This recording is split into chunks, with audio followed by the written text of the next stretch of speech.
Coming at you full-fledged, it's your boy Regg, with another video for y'all, man.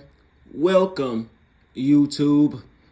Unfortunate news has just been reported a couple of hours ago that longtime broadcaster and Hall of Fame center Bill Walton has died at age 71 after a long battle with cancer. Now, to pay my respect and show homage, I just wanted to share a few things that many may have not known about Walton, because there's a lot of people who just knew him as the Jolly Broadcaster. Playing for the UCLA Bruins from 1971 to 1974, Grateful Red averaged 20.3 points and 15.7 rebounds. He also holds the university's all-time rebounds record, rebounds per game record, and for his career, in that 4 years, he shot 65.1% from the field.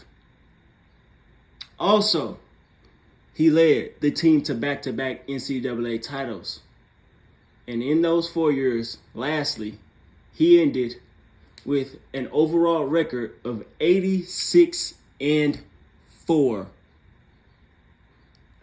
In the pros, I compare his career to a Kawhi Leonard in terms of when he was on the court, healthy, might I add.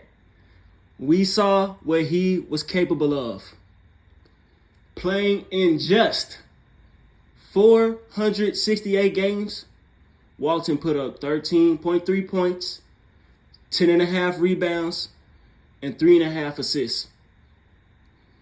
Now, outside of Nikola Jokic and Wilt Chamberlain, I put him up there with some of the greatest passing centers. Of course, injuries impacted how many games he played, so his career averages don't look that impressive.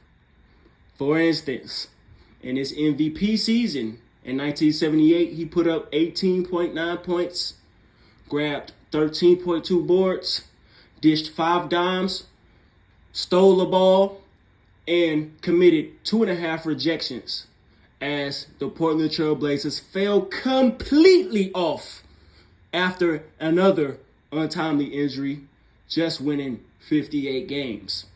Now, imagine if Walton didn't get hurt. Remember, this is the year after he won the championship in 77. He was putting up the same numbers, so it's a possibility he wouldn't have, but they could have won over 65 games looking at it. Now, injuries, we know they were his biggest battle. But he had a spell between 1983 and 1984, another 4 years, where his talent still showed. Even winning a Sixth Man of the Year award and a second NBA championship in 1986 for the soon-to-be Eastern Conference finalists, Boston Celtics. Now, me saying that is just interesting because it seemed like, of course, and now people just don't give the players of the past grace. And they mention these things when they want to put this generation over the others. Sports science was not advanced as it is now. So those injuries took a while for him to come back. And the fact that he kept coming back in spurts that first 4 years in Portland, then those other 4 years in San Diego and LA, where he was going through those injuries. And again, the franchise, I've done research on this before. The franchise and the doctors were iffy, and he had to go get his own doctors and all that stuff. Those were their times. Then again, he goes to the Celtics for maybe 4 to 6 years. He retires with the Celtics. He retires on a good note, a champion. So that's just amazing to me. And when it comes to his top 75 player case, we have to start at the fact that he was a top 50 player before the top 75 came out. So let's erase the last 25 years and consider the first 50 years of the NBA, he is a top 50 player and still top 75. Again, weirdos want to use the case that sports medicine makes and sports science makes athletes of today better, but they don't consider the fact that a career could have been shortened due to that same fact in the past in sports. Again, the biggest example is Kawhi Leonard. Kawhi Leonard is the black Bill Walton. Now, of course, he's a small forward that played completely different. Kawhi is a 50-40-90 threat. He got a 3. He's a defensive player of the year candidate, almost or all-team defense almost every year. Not to discredit Walton's defense, but they're two different players in that aspect. But they have the same archetypal or whatever. How the fuck you ever say that word? Career. So I believe it's an undisputed fact. It's undisputed that Bill Walton is a top 75 player. He's a top 15 center. If you do your research, if you do objective research, which I have in the past, Bill Walton is in my top 15 centers. I think my top 15 consists of him,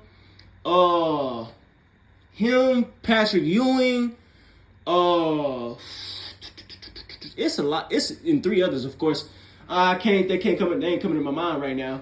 But he's up there. He's in the upper echelon with the career he's already had in the NBA. Not to mention, again, his career in college. Remember, the Basketball Hall of Fame is not the NBA Hall of Fame. So, in conclusion, my condolences to his family. What a great player, bro. I got to listen to some of his games on commentary. He was a great commentator. He brought energy, unlike, bro, that's going to be missed, bro, because commentary today is trash and pure bias. He comes with fun, objectivity, bro. He does not give a fuck. He has no dog in the race. We gonna miss that, bro. R.I.P. Big Red Bill Walton, man. Let me know if y'all think he was a top 75 player. Let me know. Share with me some of the moments y'all remember of him or some factoids that y'all think are pretty interesting. But first, hit that like button, comment at the beginning, middle, and end of the video. Share for us to see. Subscribe if you're new and hit that notification bell so you can be notified every time I drop. And I'm out.